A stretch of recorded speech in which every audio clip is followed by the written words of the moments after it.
And in Los Angeles, where the protests started, smaller demonstrations were held despite the continued curfew set in place by Mayor Karen Bass. People attending those protests marched out of curfew zones as they went into effect last night. Now, those who did not were arrested within 20 minutes. Meanwhile, more than a dozen people have been charged with crimes connected to these demonstrations. Let's bring in CBS News correspondent Elise Preston. She is once again today in Los Angeles. Elise, good to see you. Thank you for making time for us again. We understand Marines were being trained to join the task force in charge of protecting federal buildings along with the National Guard. So when are we expecting to actually see them out in the field?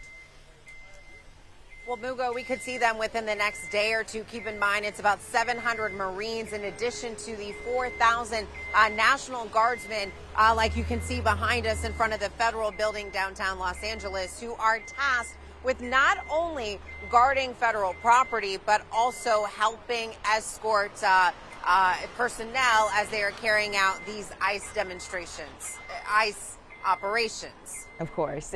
And so we know the second night of curfew just went by. Did authorities make any more arrests?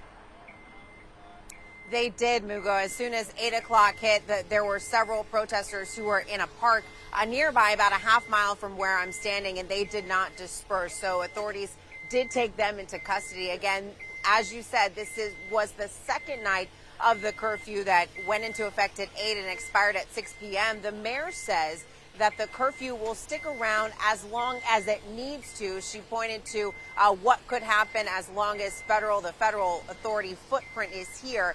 That may determine how long this curfew sticks around in downtown Los Angeles.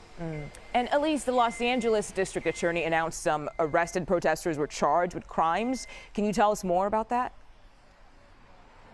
Well, the DA and local officials say that Angelenos absolutely have a right to protest, to have their voices heard. But when the protests cross into violent territory, that is when they have an issue. So they have arrested dozens of people where they're saying, these are the crimes that are not okay. So some of those include throwing a firework towards police officers, driving allegedly a motorcycle into a crowd of police officers, things like that have become very violent and, quite frankly, a distraction is what the mayor is calling them, keeping them folks away from the message of why people are protesting in the first place.